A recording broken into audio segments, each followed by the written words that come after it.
Film club. If I could, I'd sellotape you up in a box and have you shipped overseas. Timbuktu. Thank you very much for joining us, episode of Film Club. I'm one of your hosts, Andy Harrison. To my right, as always, it's Tim Buckian, Andy Donaldson. Where is Timbuktu? It's right next to Timbuk 1 and before Timbuk 3. Every single week in Film Club, we invite you along to watch a film with us. We dive into some of cinema's best before coming back here to talk it out. Andy, or should I say Frank? Why are you a robot? I'll be your robot. Okay.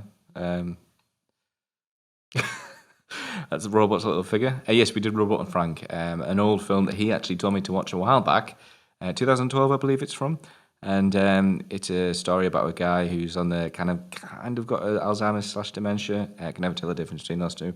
He gets a little health robot from his son, and it helps him. He's in his prime. He was a cat burglar, so the robot ends up helping him burgle stuff. And it's a nice little quirky comedy kind of film. But it's also quite nice in that it does really well with getting on old age and stuff and family relationships. What do you think, Robot? It functioned properly. That's one of my favourite scenes. Robot and Frank, I told you about this a while ago. I love it. I think it's a great film, but I think it's a really great, how to describe it, a low-key great film. Yes. It's such a small, in terms of both its scope, its production, such a small film, but it works on a really sort of a human level. I thought it was quite funny. It amused me, so I laughed. Okay, sounds. Timbuktu's in Mali, Africa, by the way. Yeah, it really is. No. I think find out. So the film, I think, has a couple strengths going for it, right? One, straight out of the gate, this is the first film from both the director and the writer. No, how mad's that? Yeah, so the writer actually took the script that he made for his thesis when he was at uni. Nice. And obviously the two of them met while they were at uni. And Christopher D. Ford, the writer. Yep. And then obviously got the director on board to direct it. They got $2.5 million, I want to say, to make this thing. Director's Jake Schreier, I believe I pronounced that right. Yep. And for some reason, I assume $2.5 million. Maybe there's a story behind this. Maybe it's because the script was so good. They got a great cast to go with it. I know, right? And so you have what's his name, Cyclops from X-Men. Pete Sarsgaard? No, Cyclops. Dude, it's his son. Right. Give me the list of names. Right. Okay. Here we are. You're right. Okay. So you've got you get Cyclops from X-Men. You get Betty from Incredible Hulk, and you get Skeletor from Masters of the Universe. James Marsden. I don't know. Yeah, you get an incredible cast. But I think for me the absolute standout performance is Frank Langella. Skeletor. How he manages to go in those scenes and go through and just this passion and everything about his warmness to the robot, his passion for his burglary, stuff like that. He's talked about his son like this, and then there's that son shift. It's both attributed to the directing and acting this. To that suddenly who are you? Or one of our favourite moments, it's quite saddening, is why are you wearing a space helmet? It's quite funny, but it's also you can see that slip in his memory. Yeah. And he gets he has to do so much heavy lifting in this film because often a lot of time he's working across from a robot. And the robot I want to mention, by the way, because there's something that gets left out in the conversation a little bit, I think, which is the robot's performance is fantastic. So the voice is obviously taken from a very Gertie from Moon, Hal from Space Odyssey. It's from that realm of AI. Yep. But then the physical appearance, is this design that's based on, there's some sort of Honda robot. Honda, yeah. But they worked with the guys that designed the Daft Punk masks. Yeah, I read that. I read a little bit about it last night because I was on about. I was trying to find the song at the end, reading about the film, more about it, and it was a young girl in it. It was someone couldn't do it, so it was one of the guys on set. It was his daughter, whether it was the writer's daughter or something. Well, so the woman who did it was a trained dancer. All right, and that's why I think that's how you get such good movement in it. There was something to do with the heat, though. And then so she couldn't do it, but it was only she took 2 days out or something. She couldn't do the dialogue as well as the movement. Oh yeah. So imagine something impossible. Darth Vader sort of thing. But yeah. Then we'll go back to Darth Vader. There was a different voice. Obviously, you could do the voice as well as move, but there was a different voice used. So it's a bit like this again. Dubbed voice for the robot. And obviously it's not a female. Is it a female voice? Is it just like No, it's a male voice.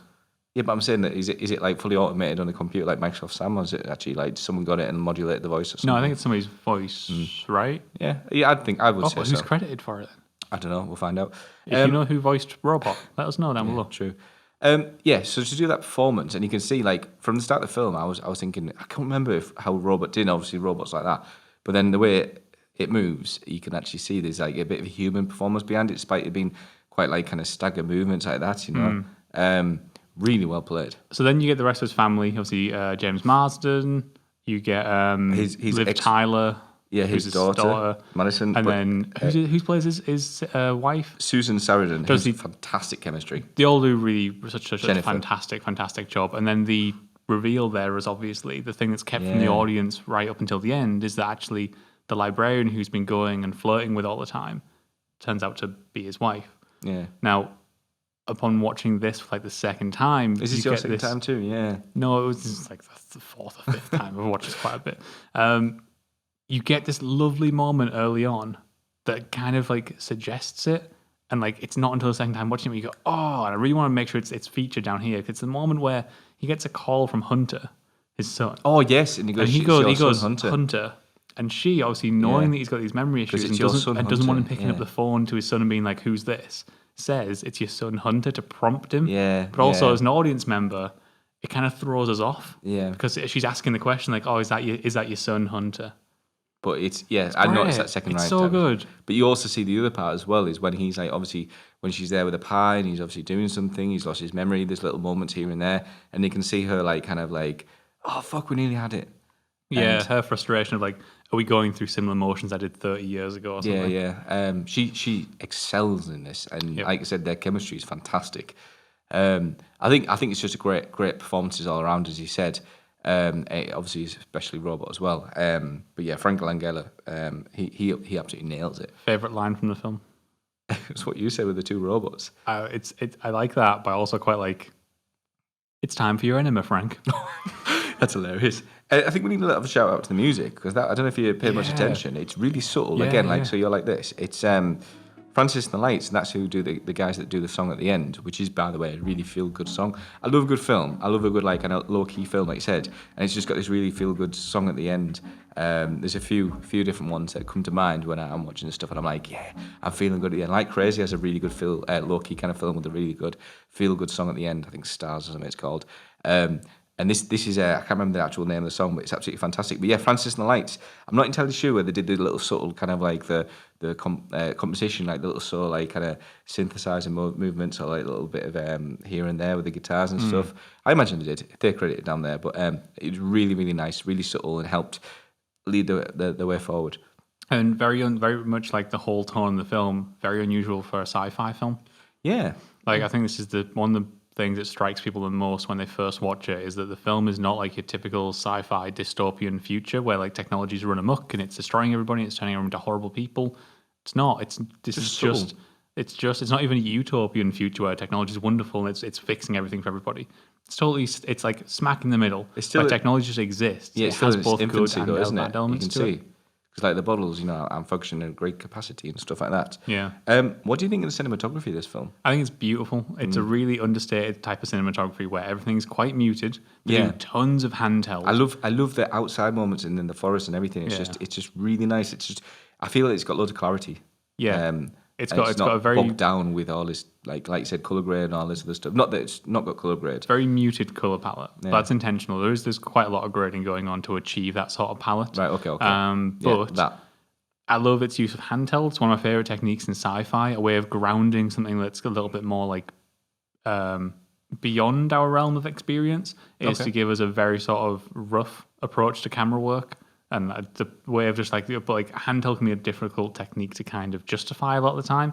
I think here with that sort of like unshaky ground that Frank is often on, the handheld's like perfect for this film. Yeah, fair enough. Yeah, I mean that by the way, cinematography is Matthew J. Lloyd. So well played. Matthew J. I actually don't know who Matthew J. Lloyd is. Yeah, neither do I. Sorry. Same thing. If he's done other stuff that we should know about, definitely let us know down there. I can't access his thing. He might maybe doesn't have one. Like considering this is from a director and from a writer who like met at uni and it's based on a script they made while they were at uni. there's a good chance that maybe the cinematographer doesn't have like a huge back catalogue. I want to see what else he's done. What were you going to say? Oh, he did Paper Towns, but I've never really watched that. Paper Towns is this director's next film. Yeah. So obviously he'd go on to work together again. So, saddest moment in the film?